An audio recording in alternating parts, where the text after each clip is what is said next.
Sir. Yes come in. നീയാ sir ചൂടാവരുത്. ചൂടാവാണ്ട് ആരോട് വെച്ചിട്ടാണ് ഓഫീസിന്റെ പടി കയറി? സാർ എനിക്ക് മാപ്പ് തരണം, എന്നെ ജോലിയിൽ തിരിച്ചെടുക്കണം. മാപ്പ് കോപ്പ് എന്റെ എംപ്ലോയീസിന് മുമ്പിൽ വെച്ച് ഷോ ഇറക്കി എന്നെ നാട്ടിച്ചിട്ട് നിനക്കിപ്പോ ഇനി മാപ്പും വേണം ജോലിയും വേണം അല്ലേ? അടി കിട്ടണ്ടെങ്കിൽ ഓടിക്കോ. ജീവിത പ്രശ്നമാണ് സാർ, എനിക്ക് വേറെ വഴിയില്ല. ഇല്ലെങ്കിൽ ഞാൻ സൂയിസൈഡ് ചെയ്യേണ്ടി വരും. സൂയിസൈഡോ? അതിനുള്ള ധൈര്യം നിനക്കില്ല സഞ്ജു. നീ ഒന്ന് പോയേ. എനിക്ക് എന്റെ ഭാര്യനെയും കുഞ്ഞിനെ നോക്കണം സാർ. 5 പൈസ കയ്യിലില്ല. ഏത് ഭാര്യ? ആരുടെ കുഞ്ഞ്? കൂടായ്പറക്കാണ്ട് നീ പോവോ അതോ ഞാൻ സെക്യൂരിറ്റിനെ വിളിക്കണോ? Sir please sir. സാർ എന്നെ ജോലിയിൽ തിരിച്ചെടുക്കില്ലെന്ന് ഉറപ്പാണോ? ഒരു സംശയവും വേണ്ട. സാറും ഇവിടുത്തെ ശോശാമ്മയും തമ്മിൽ അവീതം ഞാൻ പാട്ടാക്കും. എന്റെ സോളിഡ് പ്രൂഫ് ഉണ്ട്. വീഡിയോ കാണണോ?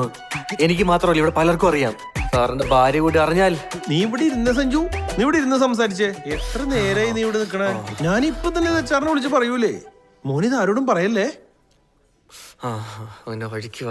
അതെ, ആ സഞ്ജുവിന്റെ റീജോയിനിങ് പ്രോസസ് എത്രയും പെട്ടെന്ന് ഒന്ന് ചെയ്തോട്ടോ. പോരെ.